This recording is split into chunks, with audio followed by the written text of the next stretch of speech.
السلام علیکم ناظرین، میں ہوں نیہا خان اور آپ دیکھ رہے ہیں آواز ٹی وی۔ ناظرین، جب بھی ہندوستان کی تحریک آزادی کا ذکر ہوتا ہے تو ہمارے ذہن میں کئی عظیم رہنماؤں کے نام آتے ہیں، لیکن کچھ ایسی شخصیات بھی ہیں جنہوں نے نہ صرف آزادی کی جدوجہد میں نمایاں کردار ادا کیا بلکہ تعلیم، طب اور قومی یکجہتی کے میدان میں بھی اپنی خدمات سے تاریخ رقم کی ہے۔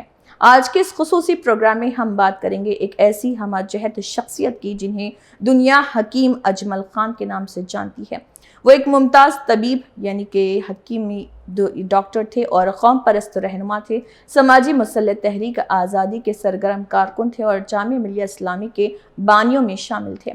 آئیے جانتے ہیں کہ حکیم اجمل خان کی زندگی، ان کی خدمات اور ان کی جدوجہد آج بھی ہمارے لیے کیوں مشعل راہ ہے۔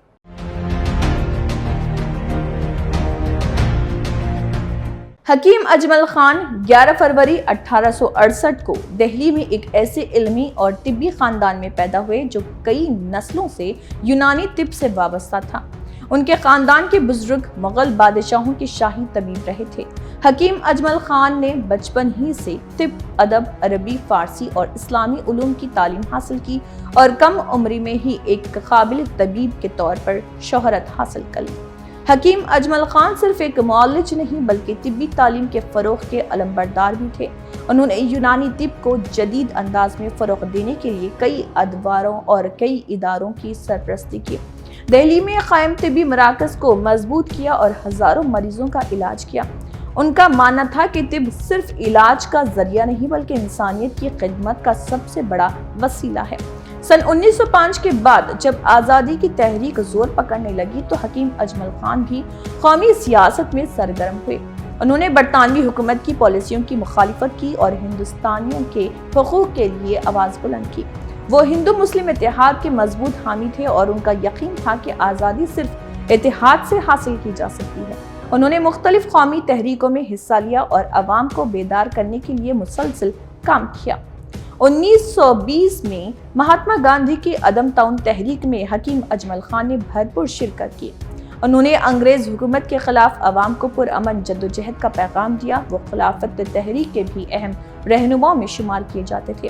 ان کی قیادت نے لاکھوں لوگوں کو آزادی کی تحریک سے جوڑنے میں اہم کردار ادا کیا۔ سن 1920 میں ہندوستان کی تعلیمی تاریخ میں ایک اہم سال تھا۔ اسی سال علی گڑھ سے الگ ہو کر قومی نظریات کی بنیاد پر جامعہ ملیہ اسلامیہ قائم کی گئی۔ حکیم اجمل خان اس ادارے کے بانیوں میں شامل تھے اور پہلے چانسلر بھی بنے۔ ان کا خواب تھا کہ ایک ایسا تعلیمی ادارہ قائم ہو جہاں آزادی، قومی شعور، کردار سازی اور اعلیٰ تعلیم کو یکجا کیا جائے۔ آج جامعہ ملیہ اسلامیہ دنیا کی ممتاز جامعات میں شمار ہوتی ہے اور حکیم اجمل خان کا یہ خواب آج بھی زندہ ہے۔ حکیم اجمل خان نے ہمیشہ مذہبی ہم آہنگی، قومی اتحاد اور تعلیم کے فروغ پر زور دیا۔ وہ مختلف سماجی اداروں سے وابستہ رہے۔ انہوں نے عوامی فلاح، طبی سہولیات اور نوجوانوں کی تعلیم کے لیے مسلسل خدمات انجام دی۔ ان کی شخصیت اس بات کی مثال تھی کہ علم، خدمت اور حب الوطنی ایک ساتھ چل سکتے ہیں۔ حکیم اجمل خان کو ان کی خدمات کے باعث پورے ہندوستان میں عزت و احترام کی نگاہ سے دیکھا جاتا تھا۔ انہیں مسیح الملک کے لقب سے بھی یاد کیا جاتا ہے۔ ان کے نام پر آج بھی متعدد تعلیمی، طبی اور تحقیقی ادارے قائم ہیں۔ 29 دسمبر 1927 کو حکیم اجمل خان اس دنیا سے رخصت ہو گئے، لیکن ان کی خدمات، ان کی سوچ اور ان کے قائم کیے ہوئے ادارے آج بھی ان کی یاد کو زندہ رکھے ہوئے ہیں۔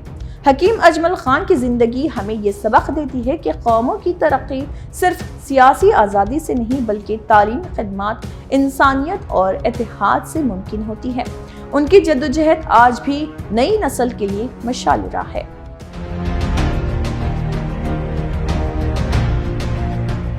ناظرین، حکیم اجمل خان نے اپنی پوری زندگی قوم، تعلیم اور انسانیت کی خدمت کے لیے وقف کر دی۔ ان کی شخصیت ہمیں یہ پیغام دیتی ہے کہ علم، اتحاد اور خدمت کے ذریعے ہی ایک مضبوط معاشرہ تشکیل دیا جا سکتا ہے۔ امید ہے کہ آج کا یہ خصوصی پروگرام آپ کے لیے معلوماتی ثابت ہو اور اگر آپ کو ہماری یہ پیشکش پسند آئی ہو تو آواز ٹی وی کو ضرور سبسکرائب کریں، ویڈیوز کو لائک کریں اور اپنی دوستوں کے ساتھ شیئر کریں تاکہ ایسی تاریخی شخصیات کی زندگی اور خدمات زیادہ سے زیادہ لوگوں تک پہنچ سکیں۔ میں ہوں نیہا خان، آپ سے اجازت چاہوں گی۔ اللہ حافظ۔